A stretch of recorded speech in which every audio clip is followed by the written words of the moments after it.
Kamusta po ang tulog ninyo?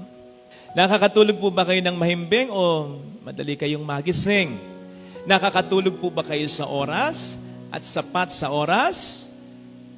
Kung hindi oo ang sagot ninyo sa lahat ng mga tinanong ko, malamang mas malusog na kaysa inyo ngayon ang mga eye bags ninyo.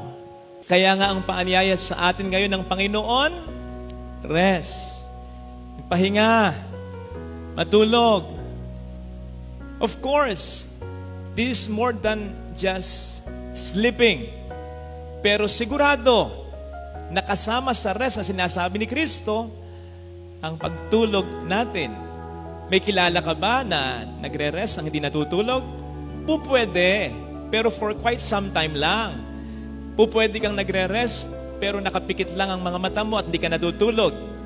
Pero yung 24/7, every day, hindi mo pwedeng gawin yun. Kinakailangan nating matulog. Kaya nga may araw at may gabi. At kaya nga, in-program tayo ng Panginoon na mapagod and therefore matulog. Kung papaanong kayong mga magulang, lalo tigit kayong mga ina, ay natutuwa kapag pinagmamasdan ninyo ang inyong mga anak, maliit man o malaki na natutulog ng mahimbing.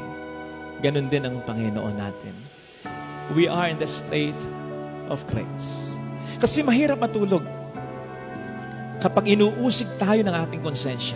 Mahirap matulog kapag meron kang mga atraso. Mahirap matulog kapag meron kang mga utang. Hindi lang literal, kundi utang din na meron kang naatraso, nagawang atraso sa ibang tao. Mga kapatid, hindi tayo makapaglilingkod sa Diyos at sa kapwa ng lubos kung tayo'y agad na pauubos. Kahit ang Panginoon ay namahinga rin. Pagkat kung hindi, maaga tayong masagat, burn out, magkakasakit, malulungkot, at mamamatay agad. And God doesn't want that.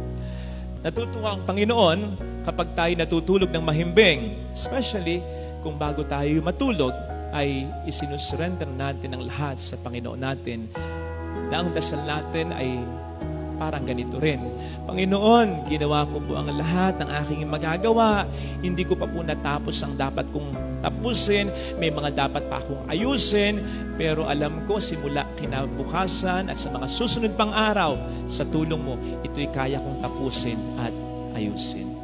Kasi kapag ganon ang disposition natin and then we sleep soundly, sabihin nun, we are trusting God wholeheartedly. Isa po kasi sa mga dahilan kung bakit hindi tayo talaga makakatulog agad at nakakatulog ng mahimbing ay sa dami-dami nating mga alalahanin. Gusto nating matapos agad ang mga bagay-bagay sa ating buhay na hindi naman po masama. Matatapos naman yan eh. Pero may phasing yan. May kanya-kanyang yugto at panahon yan. Huwag po nating apurahin. We can only do so much in a day.